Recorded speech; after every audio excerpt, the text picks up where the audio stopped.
এই যে দেখো, এই শিক্ষার্থী কি করছে, পরীক্ষার খাতায় উত্তেজনাবশত বিষয়ের জায়গায় নিজের নাম লিখে ফেলছে। আবার অনেকেই ভুল করে পরীক্ষার তারিখের বদলে অন্য তারিখ দিয়ে এসেছে। আবার অনেকেই বিষয়গুলো লেখে নাই, বিষয়গুলো ভুল করছে, বৃত্তবরাত করতে ভুল করছে, রেজিস্ট্রেশন নাম্বার, রোল নম্বর লেখে নাই, সেখানে অনেক অনেক ভুল করছে।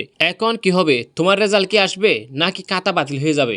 আজকের এই ভিডিওতে আমরা বোর্ড খাতা মূল্যায়নে এমন কিছু তথ্য জানবো যা তোমার সব দুশ্চিন্তা দূর করে দেবে। তোমরা নিজেরাই বুঝতে পারতেছো ভিডিওটা খুবই গুরুত্বপূর্ণ, তাই তোমরা যারা দেখতেছো শুরু থেকে শেষ পর্যন্ত ভিডিওটি দেখো। দেখো, এই ছবিটি আমাকে একজন শিক্ষার্থী ইনবক্সে পাঠিয়েছে। পরীক্ষার জায়গায় পরীক্ষার তারিখ না দিয়ে অন্য তারিখ দিয়ে বসে আছে। আবার অনেকেই বিষয়ের জায়গায় নিজের নাম বা অন্য না কিছু ভুল করছে। সেক্ষেত্রে তোমাদের রেজাল্ট কি আসবে? দেখো, তোমরা দেখতে পাচ্ছ ইনবক্সে একটি তথ্য। এই তথ্যটি তোমরা ভালো করে লক্ষ্য করো।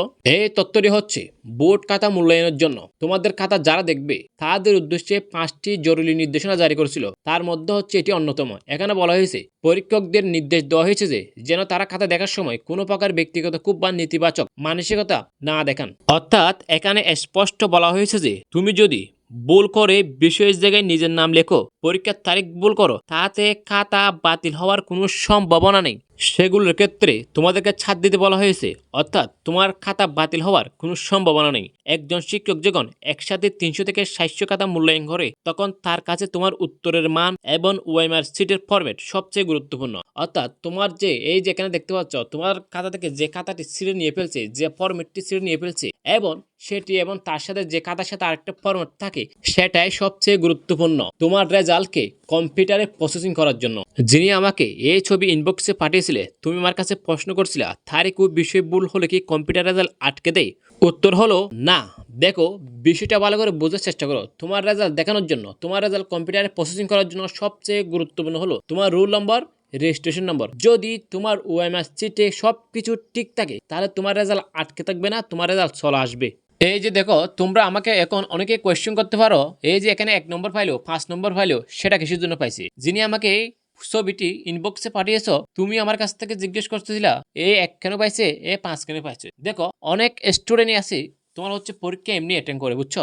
এখন যদি তুমি পরীক্ষার খাতায় কিছু নাই লেখো, তাহলে তোমাকে কিভাবে নম্বর দেবে বলো? একজন শিক্ষক কখনো চায় না একজন শিক্ষার্থী ফেল যাক। আবার অনেকে কি করে, পরীক্ষার খাতার ভিতরে লাল কলম ইউজ করে। সেক্ষেত্রেও যদি তুমি বোর্ডের যে নির্দেশনাগুলো আছে, বোর্ডের খাতার ভিতরে সেই নির্দেশনাগুলো অমান্য করো, তাহলে সেক্ষেত্রে তোমার খাতাটি বাতিল হতে পারে। আর বাদ বাকি ক্ষেত্রে যেমন তোমার তারিখ বল, নাম বল, বিষয় বল, সেক্ষেত্রে তোমার রেজাল্ট চলে আসবে। এখন কথা হচ্ছে, অনেকে বিষয় কোড ভুল করে, সেট কোডে ভুল করে, তাহলে সেক্ষেত্রে কি তোমার রেজাল্ট আসবে? যদি ফেল আসে, তাহলে তোমার কি করণীয়? কথাগুলো ভালো করে বোঝার চেষ্টা করবা। আমরা রোল নম্বর, রেজিস্ট্রেশন নম্বর এবং হচ্ছে বিষয় কোড নিয়ে পরে কথা বলতেছি। আগে তোমাকে বুঝতে হবে সেট কোডটা। দেখো, অনেকে কি করে, অনেক সময় দুইটা বরাট করে। সেক্ষেত্রে কিন্তু তোমার উপরটা যদি ঠিক থাকে, তাহলে কিন্তু সেক্ষেত্রে তোমার রেজাল্ট আসবে। যদি সেক্ষেত্রে তুমি দুইটা বরাট করছো, উপরটা যদি সঠিক না থাকে, তাহলে কিন্তু তোমার রেজাল্ট আসবে না, আটকে থাকার সম্ভাবনা আছে। যদি উপরটা ঠিক থাকে, সেক্ষেত্রে কিন্তু চলে আসবে। এখন কথা হচ্ছে, যদি রোল নম্বর, রেজিস্ট্রেশন নম্বর, বিষয় কোড ভুল হয়, তাহলে তোমার রেজাল্ট আসবে কিনা দেখো, ভালো করে বোঝার চেষ্টা করো। তোমার যদি রোল নম্বর, রেজিস্ট্রেশন নম্বর, বিষয় কোডের মধ্যে যে কোনো একটা সঠিক হয়ে থাকে, তুমি উপরে লেখছো, প্রথমত লেখছো, লেখার পর সেগুলো বরাট করছো। যদি বরাট করছো সেখানে যদি সঠিক থাকে, তাহলে তোমার রেজাল্ট আসবে। যদি উপরে যদি সঠিক থাকে, দুইটাই তো সঠিক থাকলে এমনি তোমার রেজাল্ট চলে আসবে, কোনো বাধা থাকবে না। আর যদি তুমি দুইটার মধ্যে একটা ভুল করো, একটা যদি সঠিক থাকে, তাহলে কিন্তু তোমার রেজাল্ট চলে আসবে। সেই বিষয়ে তোমাকে কোনো ধরনের প্যারা নিতে হবে না। তবে বিষয় কোড যদি তোমার হচ্ছে বিষয় সেটের ক্ষেত্রে, তোমার ওই সেটের ক্ষেত্রে মনে করো এমসিকিউ সেট কোড আছে, সেখানের মধ্যে যদি তুমি উপরে যদি সঠিক লেখো, নিচে যদি ভুল লেখো, তাহলে সেক্ষেত্রে বাধা নাই। যদি তুমি উপরে যদি ভুল লেখো, তাহলে সেক্ষেত্রে কিন্তু ডাউট আছে তোমার রেজাল্ট আসবে কিনা। যদি তোমার রেজাল্ট আটকে থাকে, তোমার যদি ফেল আসে, তাহলে তোমার কি করণীয়? দেখো, যদি তোমার যদি ফেল আসে, তোমার যদি মনে হয় যে তুমি পাস করবা, কিন্তু তোমার রেজাল্ট চলে আসছে কোনো বশত তোমার বিষয় কোড বা সেট কোড, রেজিস্ট্রেশন নম্বর ভুলের কারণে, সেক্ষেত্রে তোমাকে পরবর্তীতে বোর্ড থেকে একটা সুযোগ দেবে বোর্ড চেঞ্জ করার জন্য। তুমি যদি বোর্ড চেঞ্জ করো, তোমার বিষয় code, roll number, registration number যদি ভুল থাকে, সেট কোড, যে কোনো কিছু যদি ভুল থাকে, তুমি যদি বোর্ড চেঞ্জ করো পরবর্তী রেজাল্ট দেওয়ার পরে, সেক্ষেত্রে কিন্তু তোমার রেজাল্ট আবার পুরোটাই ওরা চেক করে, কোথায় ভুল আছে কোথায় ভুল নাই সবকিছু চেক করে তোমার রেজাল্ট আবার দিবে।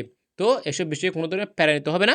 তোমার যদি ভুল হয়, পরবর্তীতে সংশোধন করার জন্য একটা সময় তোমরা পাবা। তো আশা করি তোমাদেরকে বোঝাতে পারছি, তোমরা অনেকেই বুঝছো। এখান থেকে তোমরা খুবই গুরুত্বপূর্ণ হচ্ছে আপডেট তথ্যগুলো ভাবা। তোমাদের রেজাল্ট যদি ফেল আসে, তাহলে তাৎক্ষণিক কি করণীয়, তোমরা কিভাবে বোর্ড চেঞ্জ করবা, A to Z ইনফরমেশন তোমাদের ভালোর জন্য, তোমাদের উপকারের জন্য।